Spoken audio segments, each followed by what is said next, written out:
Hello everyone and welcome to the short tutorial on how to use CutKit for Cinema 4D. First, when you download your CutKit, you will get a lib4d file that you have to copy to your program files folder. Yes, and then to Maxon.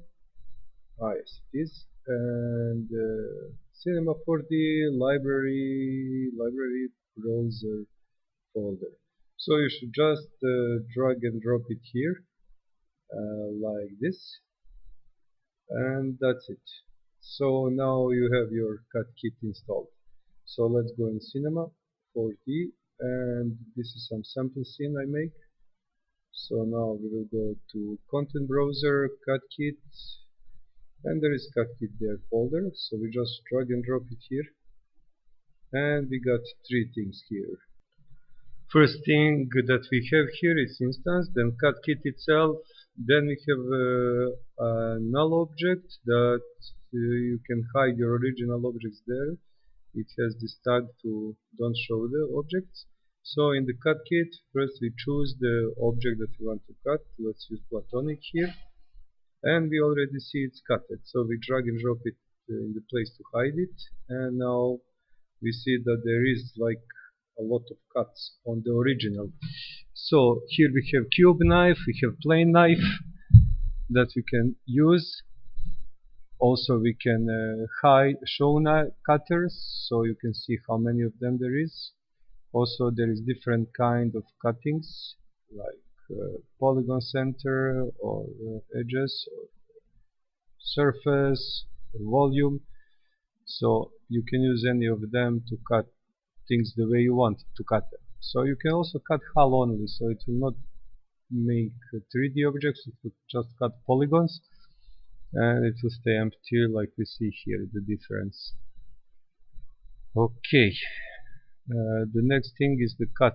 Yes, we can change the colors to see the different colors for each part, and also we can change the knife thickness, like this for example, or even more. Then what we can do, we can yes, we should use the cube knife for this, not the plain knife, because we want cuts from all sides. And for example, this is with the volume knife. So now for the first three options we have for the vertices, edge or polygon, we have settings of how many in each axis should be, how many of cuts should be in each axis. Like now we have here some with bigger numbers, and this works with first three options like that. Let's put it 7 here, and for the fourth and fifth option we should use number of points to cut to. So if you change this here, nothing changes as you can see, but if we add more numbers here, you will see we have more pieces. And also for volume the same thing. Also you can use transformers. For example, we have this first one, it's uniform transformer. Now we can change size, but it doesn't work. It doesn't work because the strength is on 0, so we should put it on 100. Now if we do it like this, you will see it changes the size of each object proportionally. Also let's put it back to 0, and also you can rotate each object in same axis. You can make it smaller. So this strength is interesting because you can use it to animate all of the parameters up together. So for example, if you just like go at the beginning and click on automatic keyframe to go to around 150 and put strength to 100, turn off this.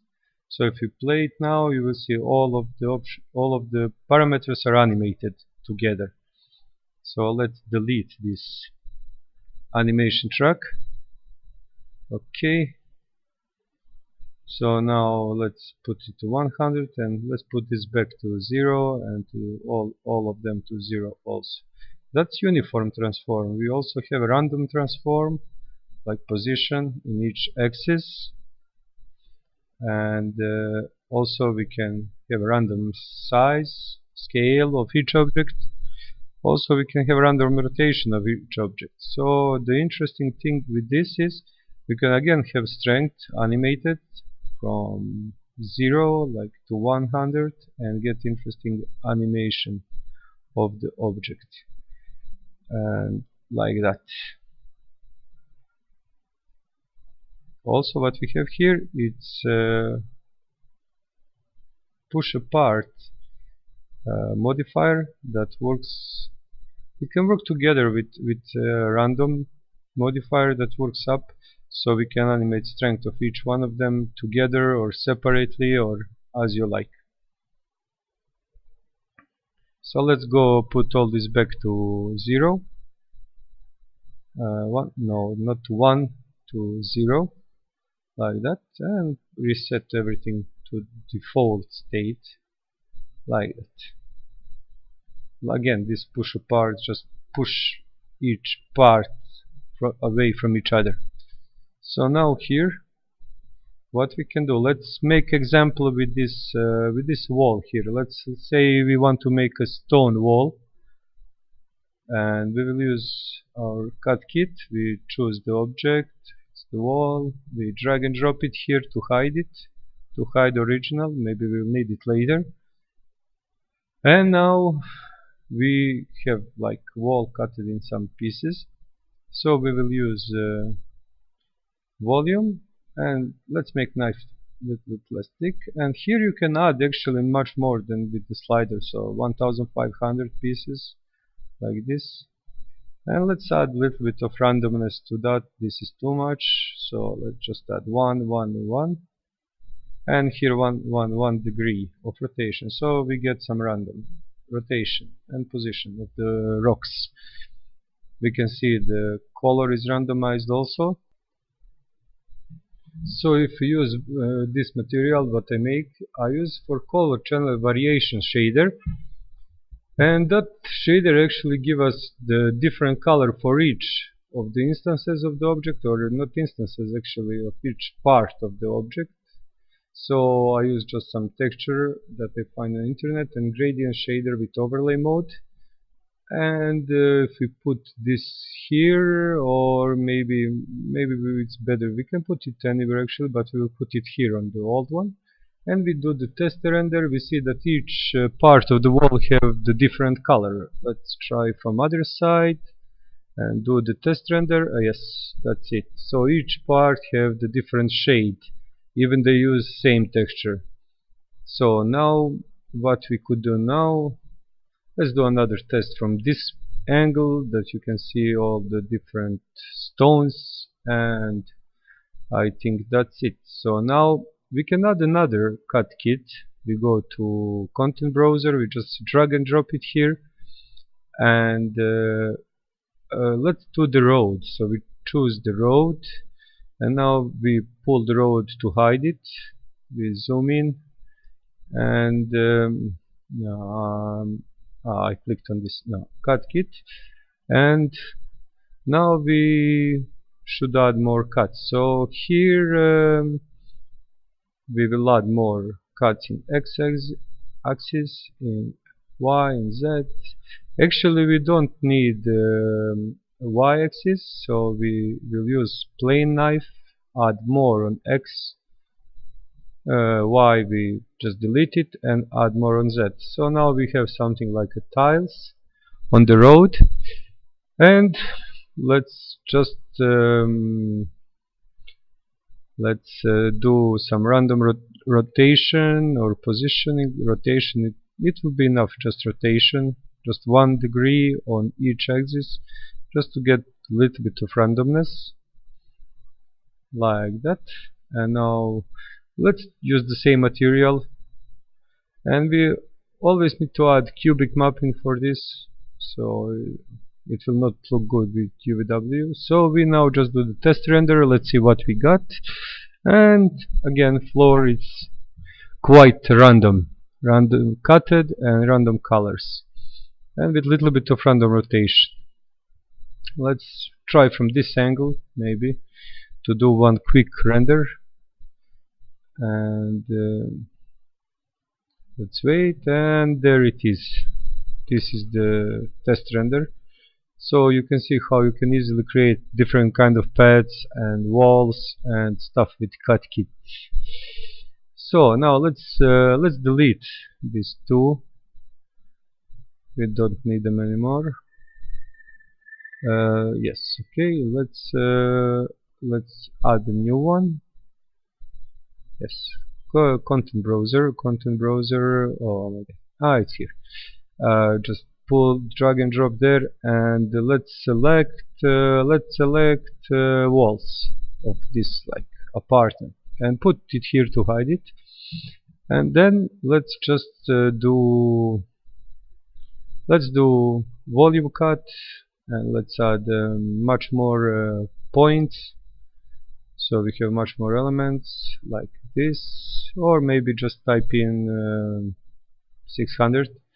Okay, and now we see that all wall is cutted in small pieces. So just let's take the result and copy paste it here, and we can make it editable like by double clicking here, and we will get one null object with the result. So we can turn off our instance and just drag this here, and now we can do something interesting with this result that we got. So we have the fracture object here that you can find in MoGraph fracture here, and we will pull the results null object inside fracture, and then on the floor here I actually added dynamics body tag, and then we can add another tag to results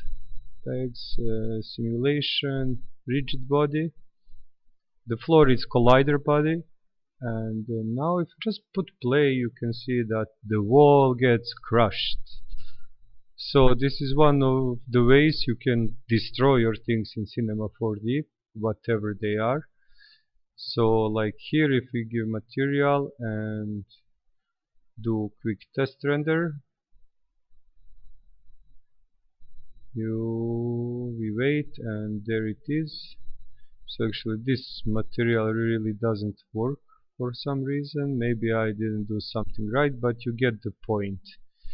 So let's try one more time, just like delete it.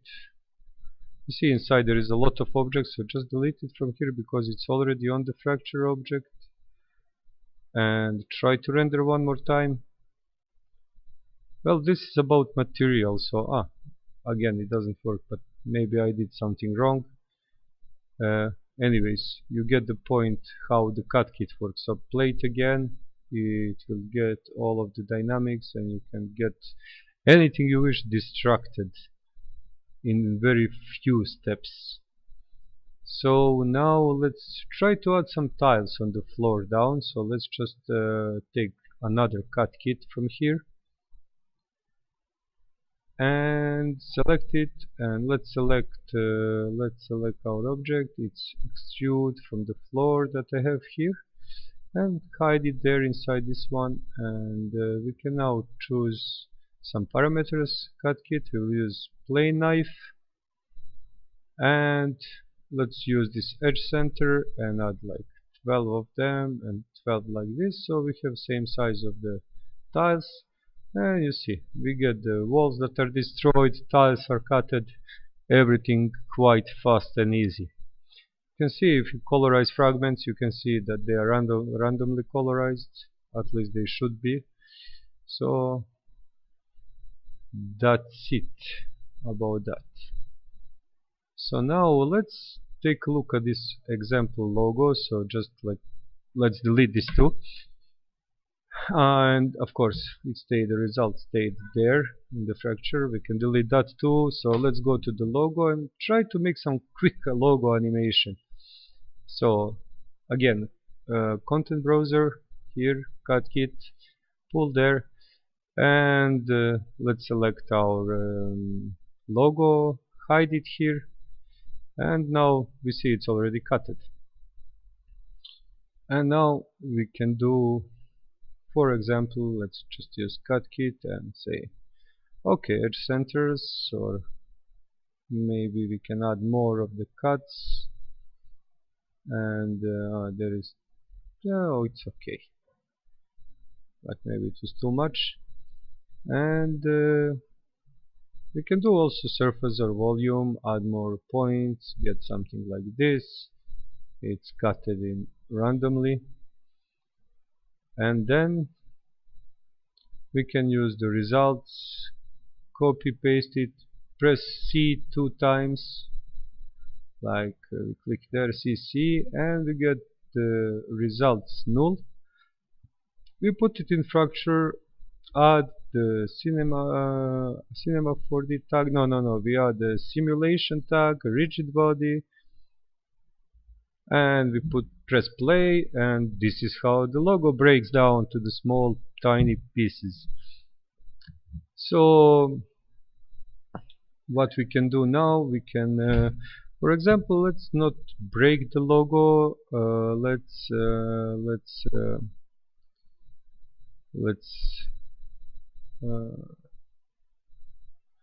use the cube knife, edge centers. Oh yes, I should delete the results and turn on back the instance, and now we can change the parameters, like strength needs to be 100, and we can rotate it like this, like I don't know, let's say like this. And also use polygon centers, whatever you like of all of this. And then we can put strength, or no, we can go to push apart a little bit all of these elements like this, and then we can, for example, animate on around 150. We put this to 0, and we put this one to 0. So if we play this, here I want to actually, if we play this, we will see they are coming together and they stop at this element. So let's now animate also rotation of the object. This is that strength there, so let's say auto keyframe here, it's 100, and here, for example, it's 0. So now if we turn off this and go from beginning and play it, we will see that everything is coming back to the center, and then they rotate twice and create the logo. So that's one of the ways to use the CutKit. With all this said, I would like to thank you for your time, and I hope you will enjoy using the new CutKit for Cinema 4D.